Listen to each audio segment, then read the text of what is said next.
নমস্কার, home food সোনালী কিচেনে আপনাদের সবাইকে স্বাগত। আজ অনেকদিন পর একটা নতুন ভিডিও নিয়ে এসেছি। বানাবো আজকে রসুন দিয়ে মেথি শাক। তো চলুন দেখে নেওয়া যাক।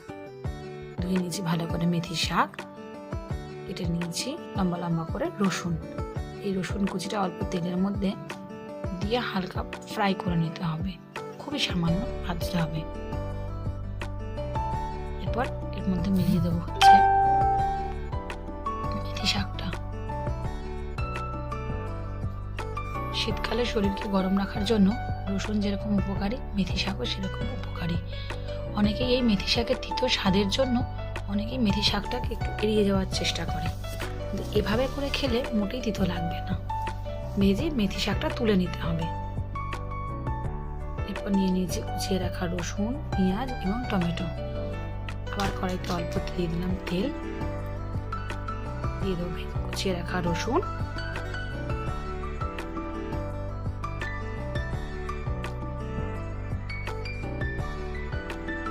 সর্দিতে যেরকম রসুনও খুব উপকারী, সেরকম মেথি শাকও খুব উপকারী।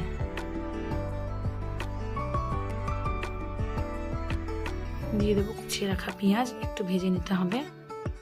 নিয়ে নিয়েছি মিক্সিং জারে একটু চিনেবাদাম এবং একটু কাজু বাদাম। দিয়ে দেবো কুচিয়ে রাখা টমেটো।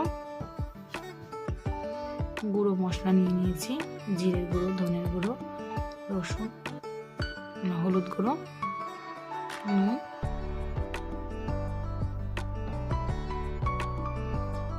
এরপর নিয়ে নেব ওই বেটে রাখা বাদামগুলো।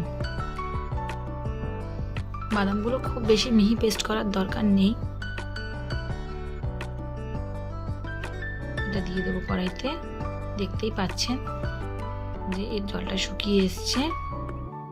এরপর এর সাথে মিলিয়ে দিতে হবে মেথি শাকটা, ভেজে রাখা মেথি শাকটা। রসুনের সঙ্গে মেথি শাকের কম্বিনেশনটা যেমনি ভালো, সেরকম গন্ধটাও খুব সুন্দর ওঠে। দিয়ে দেবো হচ্ছে বাটার। রসুন, মেথি শাক, বাটার, এই তিনটের গন্ধ এত সুন্দর লাগে। এই দেখুন আমার ফাইনাল লুক, মেথি দিয়ে রসুন। এই রসুন মেথির রেসিপিটা আপনারা সকলেই বাড়িতে ট্রাই করতে পারেন, ভীষণ ভালো খেতেও হয়।